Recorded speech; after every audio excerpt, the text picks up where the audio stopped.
Welcome to the Ed Leaders Edge podcast, where we interview innovators and thought leaders in the field of education who are helping students thrive.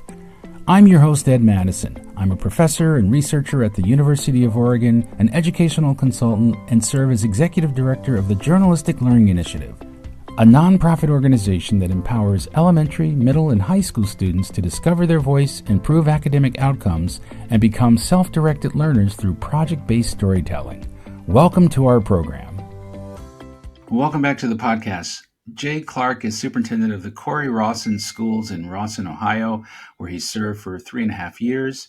He's an education thought leader who previously taught middle school music. He was a curriculum director, a middle school principal, and assistant superintendent. Welcome to the podcast. Thank you very much. Yeah.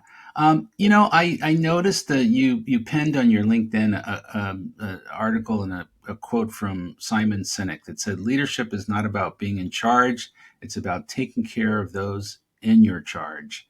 The superintendent sets the tone for all the students and also the teachers and administrators that you work with. Tell me why that particular quote sort of resonated for you. Yeah, I think that's, I really try to practice servant leadership and the idea that, education is really foundational to education are relationships. And so building those relationships with those who work with us, for our students, obviously, we want to model that and be, a caring, inviting organization, a caring, inviting school for our families and students, and certainly our staff as well. Mm-hmm. Now, you're a relatively small district, I think all in one building, right? 500 students? 500 students, K-12, Yeah. That is correct. So that allows you the opportunity to kind of get to know students in a way that many superintendents don't. Right. Yeah. I get the opportunity to walk from a preschool classroom to high school chemistry in just a few short steps. So, and getting to know those families and understanding their needs is part of that as well. Mm-hmm. You, when we had talked before, mentioned something about following a community learning center model that meets the needs above and beyond high school. Tell me more about that. Yeah. So a few years ago, our district, we decided, we're, again, as you mentioned, we're small. We're rural in rural Northwest Ohio. We have about 101 square miles, 3 small villages, not a gas station or a grocery store or anything like that. And so the school is really the hub of our community. And so we really looked at ways that we could meet needs that our students and their families had, as well as our greater community. And so that we went beyond K-12 education. When you look at Maslow's hierarchy, meeting some of those most basic needs as well of our students and, like I said, greater community. So that started with a partnership with the YMCA here. We opened a child care center on our campus that serves infants through school-age students for before and after school care. They're open year-round, 6 a.m. to 6 p.m. And that partnership has really gained a lot of traction for us. We have a child care crisis in our community. For every one opening that a child care center has, there are 10 kids on a waiting list. So we knew that was a need. Additionally, from the school administrative standpoint, there were 2 needs that met. The first was kindergarten readiness for us. We noticed a need for bolstering that over the last few years, so that the program that the YMCA, they teach curriculum. It's a very structured program. That helps with that. But additionally, in a small rural school, recruiting and retaining staff members can be difficult. So for our staff, that child care center provides them a need for their own children. And what's kind of neat is we have a high school work study program. We have some high school students that work there for part of the day as well. They're employed by the YMCA to work in that child care center. Mm-hmm. One of the things I'm hearing as I'm talking to administrators across the country is that following, COVID, we've got a lot of, young kids that are coming to school and who sort of missed some of the, sort of social norms that other kids kind of have had a chance to learn. Raising your hand, not blurting out in class, lining up, asking permission for things. Have you in a rural community like you are you seeing some of that as well? And is that kind of why you're needing to sort of bolster the pre-K area? Let's step away from our conversation for a moment for me to tell you about the Journalistic Learning Initiative's innovative educational tools and services. Of special note is JLI's Comfort Corner initiative, a video library featuring near-peer role models sharing about their mental health journeys. This innovative resource destigmatizes mental health challenges, provides a gateway to seeking professional help, and supports your students in realizing they're not alone. If you're looking to make the best decision for your teaching staff and students about AI adoption, improving student engagement, strengthening writing skills, promoting social media mindfulness, or enhancing college and career readiness, please take a moment to visit our website at journalisticlearning.org. Our team of University of Oregon researchers offer customized AI tools, instructional materials, professional development, and consulting. Research confirms that students with journalistic learning experience outperform their peers on numerous key indicators for college and career readiness. At the heart of our work is empowering learners to become effective communicators. If you think about it, effective communication is critical in every human interaction, whether it's writing an essay for a grade or being interviewed to secure employment. Since 2015, JLI has benefited nearly 20,000 students and served schools in 15 states and the District of Columbia. I invite you to schedule an appointment to explore how JLI can improve your students' learning outcomes. Now back to our program. Yeah, you're absolutely right, Ed. We definitely saw kind of a cliff for a lot of our students coming into school and our younger students that started school during the pandemic. Those basic skills, those social skills. So yeah, we've changed a lot of, and not only the child care center here, but also we have started a 2-year kindergarten program that the first year really focuses on the social skills. And we've also done some things with our kindergarten curriculum as well to kind of incorporate some more of those social skills that we didn't necessarily have to teach directly before. Mm-hmm. What about at the middle school level in terms of just social media and its impact on mental health? Are you noticing that as well? And Oh yeah, curious yeah, about and how I you're think addressing it.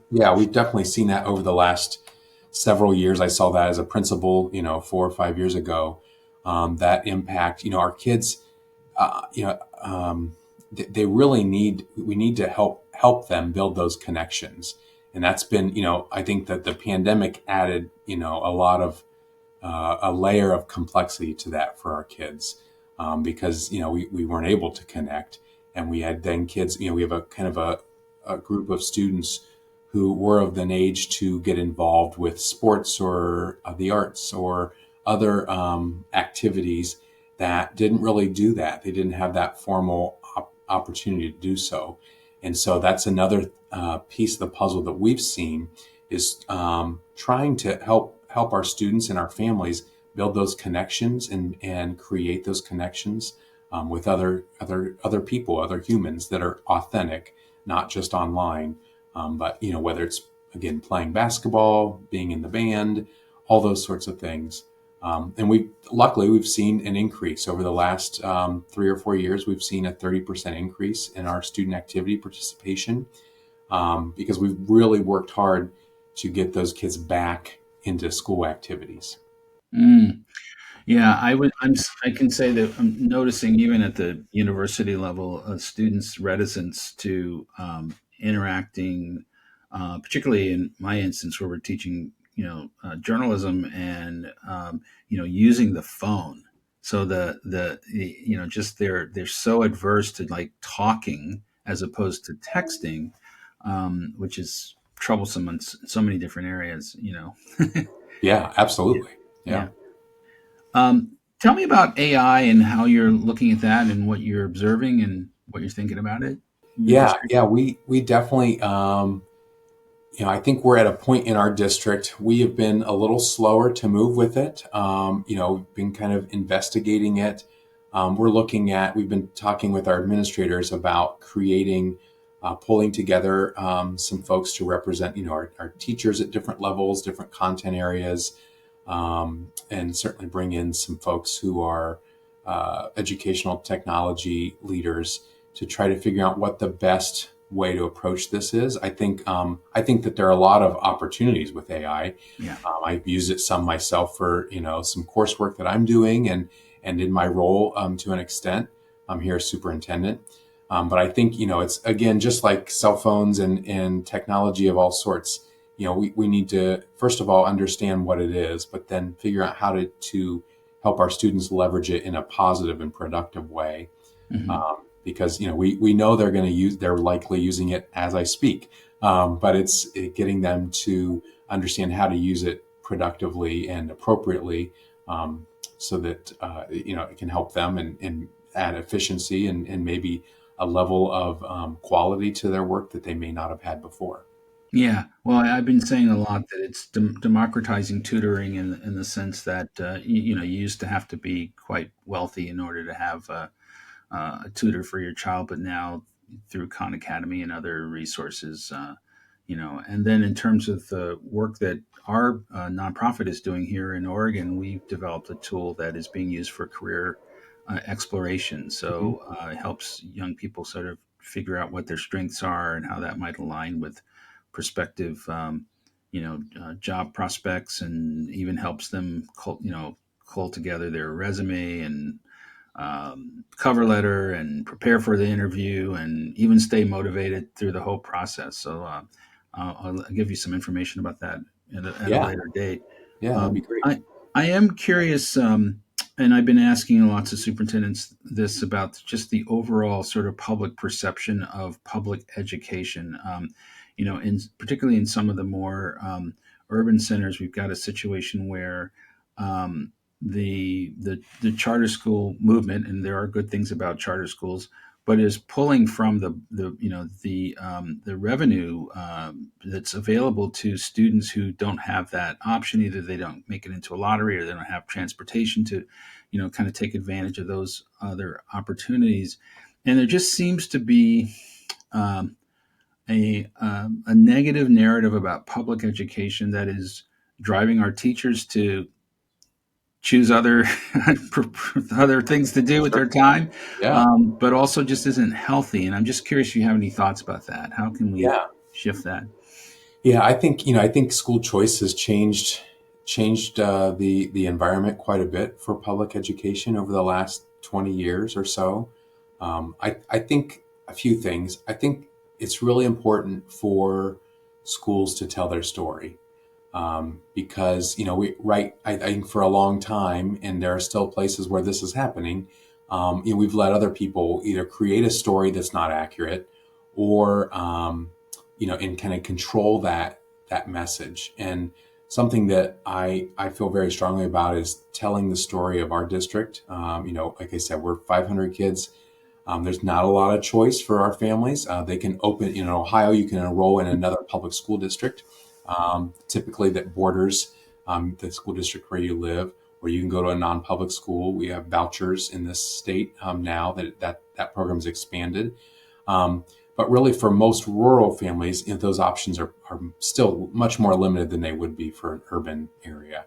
But we still have to tell our story, because we have people that just, they hear things that are incorrect on, through social media and other platforms, about what happens in schools. And so for me, it's about bringing people into the school. It's about sharing information, through different media, whether it's social media. We still print a newsletter 3 or 4 times a year that goes to all of our district residents, just to kind of highlight a few of our programs and what our kids and our staff are doing. I think that that's really important, because I think when it comes down to it, even my own family sometimes will ask me questions about, something they heard online about a school or this or that. And I can kind of set them straight, but we don't have that opportunity with everyone. Right. And so Yeah. We have to, I think once people, listen and understand, they get it. I think definitely schools, there's a lot more accountability in the last 20 to 30 years with the advent of testing, like it or not. That's a big piece of it in Ohio. But I think, really when it comes down to it, that doesn't drive as much of perception for us as it is, people knowing that our kids have, a lot of guidance on careers or what their avenues are after graduation. That was a big piece for our district that we've really spent a lot of time investing resources in, so that our kids have at least a plan walking out the door. It will likely change for many of them, but at least they have some sort of plan and they know what they need to do to make that plan work. Yeah. Well, thank you, Jay Clark. How do individuals who are listening or watching find you and your school district on the internet?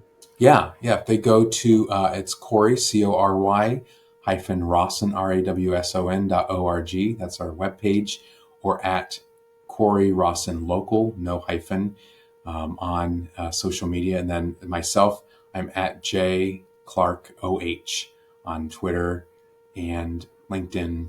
I'm not sure what my handle is on LinkedIn, but Jay Clark. Just search Jay Clark, Cory Rawson. All right. Thank you so much. Thank you. Take care. The Ed Leader's Edge podcast is produced by the Journalistic Learning Initiative. Please check out our latest books, Language Arts in Action from W.W. Norton Publishing, and Raising Empowered Learners from Rowman and Littlefield. For more information about our work, please visit journalisticlearning.org or edleaderedge.org. Thanks for listening.